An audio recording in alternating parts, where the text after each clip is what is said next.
Hey traders, this is Christian from Tribeca Trade Group, and let's get started with today's market recap. Risk disclaimer in front of you. Everything that we're going through here is for information purposes only, not giving any advice or recommendations. The whole risk disclaimer is here for your review.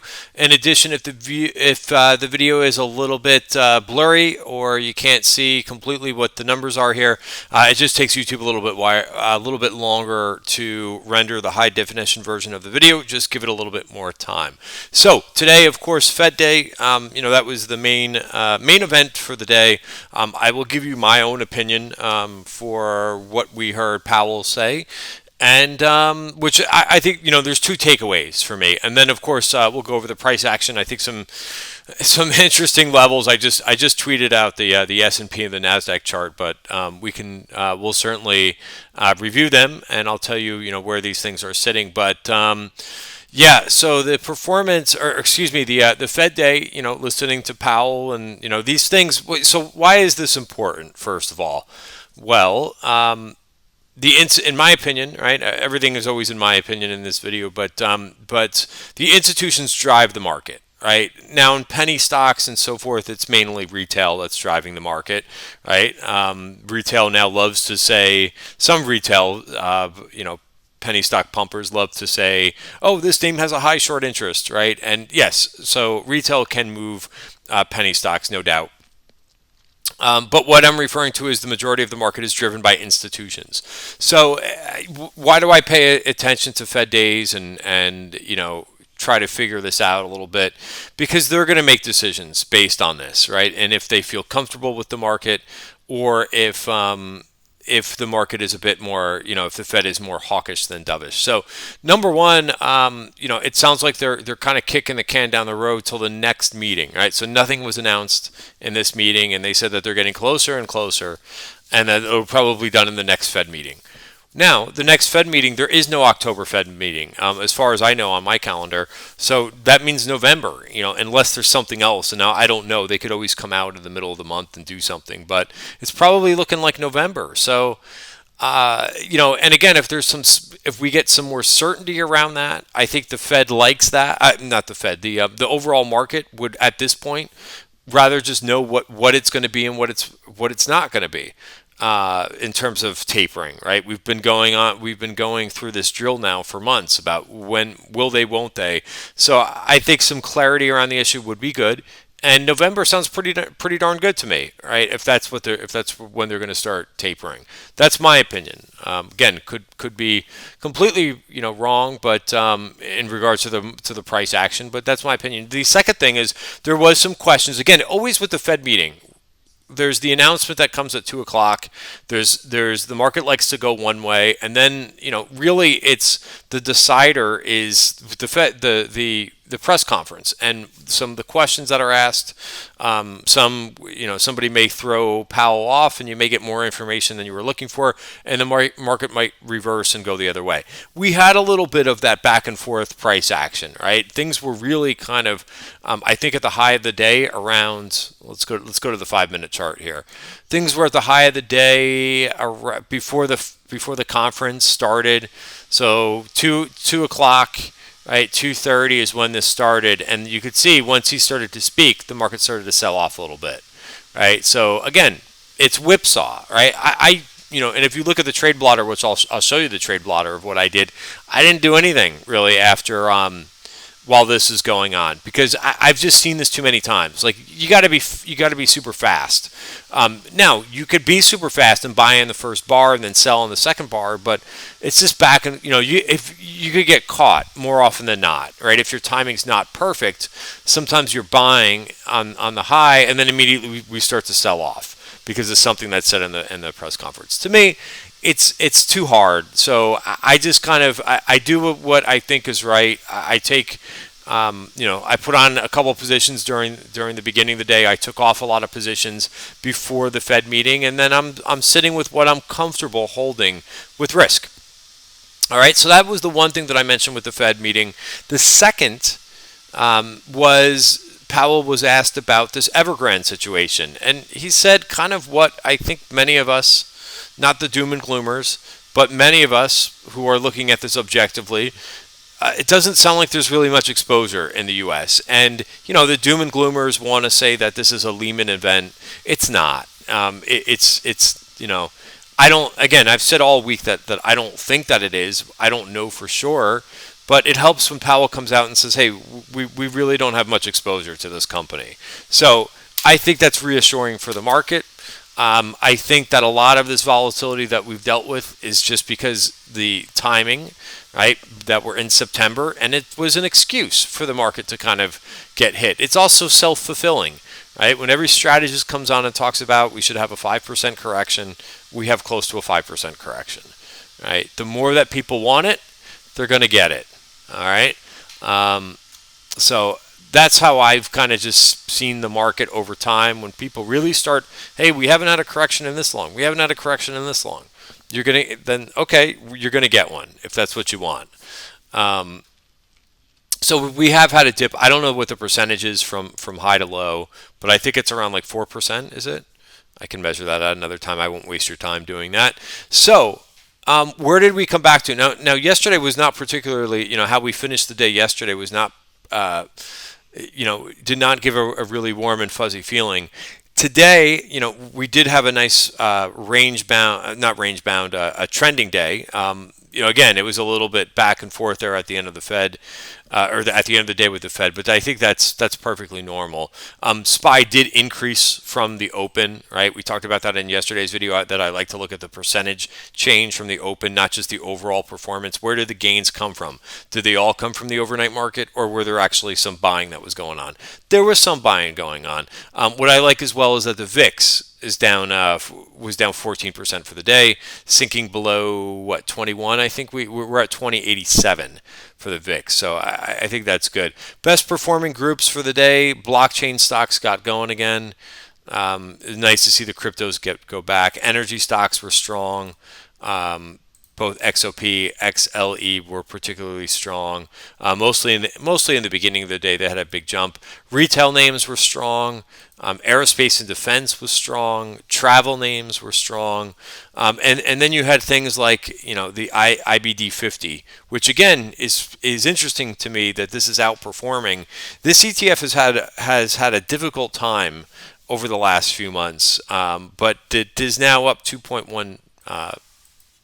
Was up 2.1% today, but it is really outperformed. Right, back out to 52-week highs. Right, so went sideways for a long amount of time. You keep hearing people talk about how some stocks made their high in February. Yes, even the IBD, which gets reshuffled and rebalanced quite frequently because it's an ETF that is managed actively, like the ARK funds.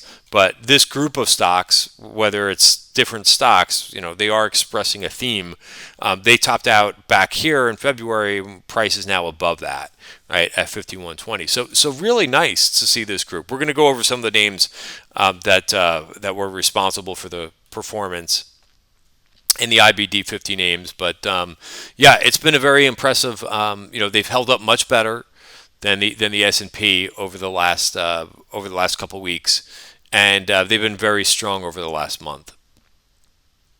All right, I mentioned I would talk about the VIX, and then we'll shoot back to the S&P chart. But you could see now the VIX.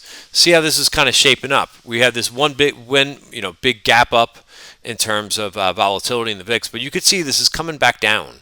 Right, this gap is now filled, and it'll be interesting to see if we get back below 20, right, in the VIX. But this is kind of what we want to see if you're more a market bull.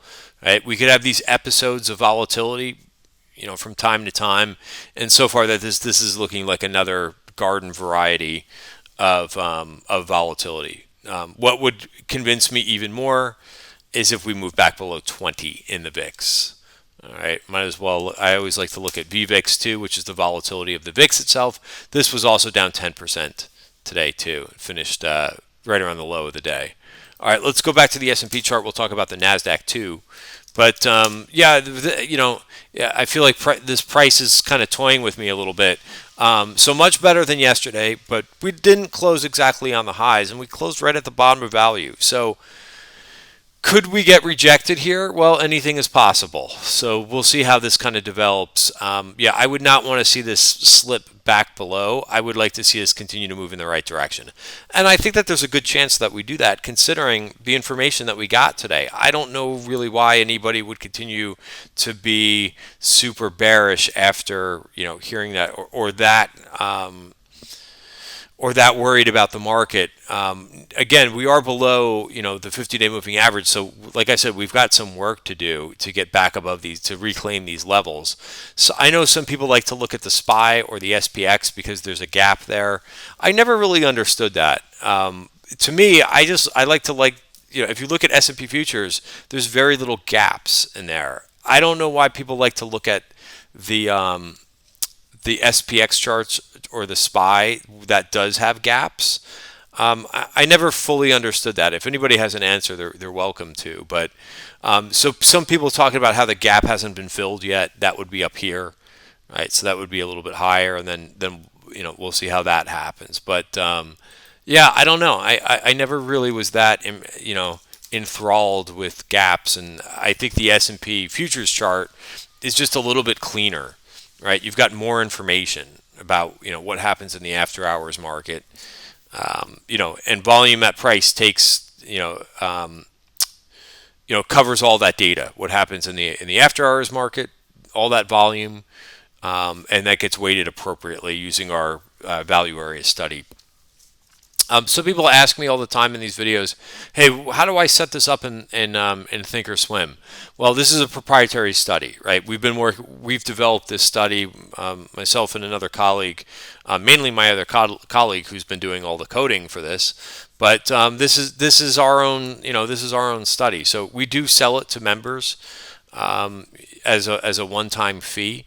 But and then if we do upgrade it, then we do charge a fee along with that. We usually do an upgrade if if we need to, if we find some new things, we do that once a year. But yeah, we put a lot of work into this, and it's really helps to have these significant levels on our charts for support, resistance, and the VPOCs speak for themselves about how good they are. All right. Also, Nasdaq. Top of value. So interesting. S&P is below value and trying to get back into value and basically stopped right at that resistance point. Nasdaq, a little bit different picture. That has been in value and never really went below value, other than taking this virgin point of control out. But it is fighting a bit here with getting back above. Now it could reclaim that all in the overnight market. So I'm being a bit optimistic, even though we closed right at resistance for both of those indices. IWM did finish up 1.55%, well off the highs. That did fill this gap here. So if you're looking at the futures there, and sideways. To tell you the truth, I don't really know what to do with this IWM other than you can play the range back and forth, but it's just sideways, right, in the small caps. All right, so that's the averages. I mentioned we'll talk about some names. Snap is an interesting name for me. I've been watching the Snap for a while since we made this gap up. Right up to this 78 level. We topped out at around 80, and really just haven't been able to kind of reclaim that level all through August and through most of now September. So we finally got this move above. It kind of tested the lower range here, and maybe this can get going now. Right? It certainly has had enough digestion of the earnings gap. And it would be great to see this name get going. I am long this name. I've been long a couple different times in here and have kind of bailed on it. Other than this is a holding of the TTG Trend portfolio, right? I manage two portfolios. One is the TTG Trend portfolio where I've got names and I don't trade them, right? I'm basically holding them unless they unless they break down and I want to do a substitution or a rebalance. The other account that I manage is my trading account. So then I'm in and out of things. And, like I said, I've tried a couple times in this Snap, and I'll try again, right? The main thing with sometimes, when you try different trades, and if they don't work, you have to stay, in my opinion, you have to stay objective, right, and not get frustrated. And if you get stopped out a couple times, so be it. But you got to stay fresh and realize that maybe it just wasn't ready yet, right? And if you go into those trades with the appropriate risk, they just end up being paper cuts, in terms of losses, not big losses. So that's what we have here in Snap, and I hope this now starts to get going. And I bought this today at 10:16. So this is off $75, and I think it almost hit $80. Got to like 79.60 around there. So that's that. Another name that was particularly strong today was Netflix. I've been holding some call spreads. I decided to jump out of those today before the Fed meeting. I just figured, hey, I got this trade to work for a little bit of gains, and that's good enough for me. A few other names that I thought of interest: MDB, INMD. What a monster this thing is! Unbelievable, right? Really, really strong. Affirm was another name that was interesting today, although it's still kind of carving like a bull flag. I've been long this name. I took a couple targets. I think I took a target at 120, and I'm sitting with the balance and watching kind of where this goes to. Lspd, not the best candle. I took two targets in this swing trade. I added, I put on a starter position on Friday, and then I added to it on the weakness at 120. And then I was able to take a target, I think, at 129 for this thing. Got my first target 127. And then second target at 129. So again, once you kind of take targets, stocks $5 lower. So if I want to, I could re-add that. Again, it just gives me a lot of flexibility, especially for some of these names that move pretty quickly. TMO is a trade that I put on yesterday. I didn't really want to be in a big option position for around Fed Day, so I did quite a bit of trimming today and things that I wanted to take profits in. I tried Airbnb. I got stopped out of it. I had a pretty tight stop, but it actually ended up fine on the day, it looks like. All right, there's LSPD. This one, I don't know if I talked about this in yesterday's video, but this is the F1 company. Right? They also do some other things. It's like a media company. Liberty Media had a nice day today, up 3.5%. So I've been kind of stalking of getting involved in this name for a while. F1's got a really good season. I got turned on to F1 racing a few years ago, and it's been great. The season's been great so far. There's a nice rivalry between Lewis Hamilton and Max Verstappen, and hopefully it goes down to the wire because they've had some good battles throughout the season. And I think they're in Sochi this weekend. So I know it's been getting a lot of viewership, and since that series is on Netflix, I think it's called Drive to Survive. It's made it more popular. And then there's a great documentary out too on Michael Schumacher that I just watched last weekend too. Was really good. So anyway, getting sidetracked here, but it's good to talk about some other things. Datadog too. This just went up so much. I took my profits in this one today. It's tough because you want to leave. Some of these things are acting so well. You want to leave runners on for some of these things, but I feel like sometimes it's good to just take the trade off too. Not all the time, but sometimes. I still have my INMD on. So again, you kind of have to pick and choose a little bit. All right. Hubs. I don't think this closed right on the highs, but I like this. We talked about this yesterday in the trading room.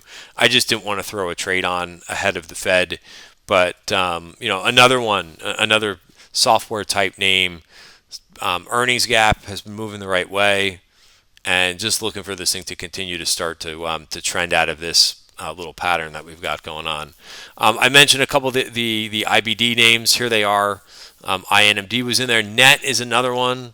It's been super strong, back out to 52-week highs. So again, continues, right? So I keep hearing this argument all the time about, the majority of stocks, they made their highs in February and they haven't been able to get over those highs. Yes, that's true for some stocks, especially when you look at the IWM.